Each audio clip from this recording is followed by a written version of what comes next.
realize how transformative, but also turbulent and sometimes tumultuous that thinking can be. And so it's my hope that in sharing a little bit about my own experience with that thinking, the shape that my thoughts have taken over the last 6 years, which is a crazy number, I can leave you with something as you leave this place. As context, I guess, my father was diagnosed with ALS when I was in 5th grade. Some of you might know about ALS. It's also called Lou Gehrig's disease. Amyotrophic lateral sclerosis is what it's short for.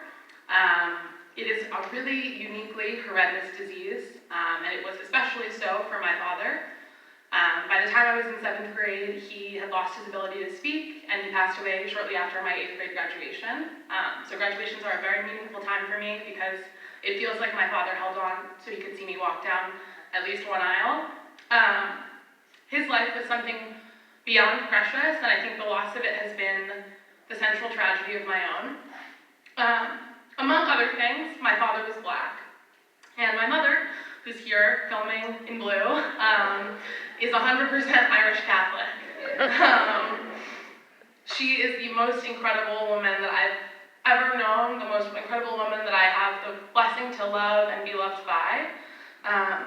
She was talking about social justice before I could spell.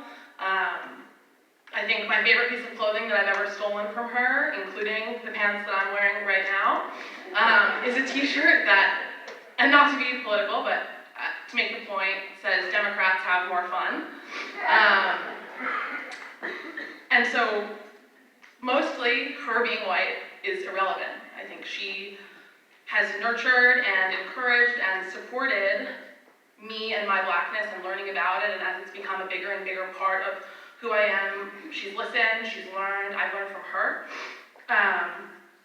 And yet, despite having such a wonderful mother to nurture that part of me, I've come to realize in the last 6 years that losing my father was an orphanage of sorts from my Blackness and my Black roots. Education was paramount for both of my parents, and so when I got to Harvard, I was eager to honor them and the sacrifices they'd made to get me there, and in particular, the Black skin that my father had given me. And so as I waded into coursework in African American studies, I found myself studying not only my history, but also myself.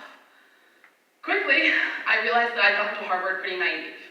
I think that I had a limited grasp of the structural nature of racism, despite all of the thinking I felt like I'd done in my last year at Harrigan, and my understanding of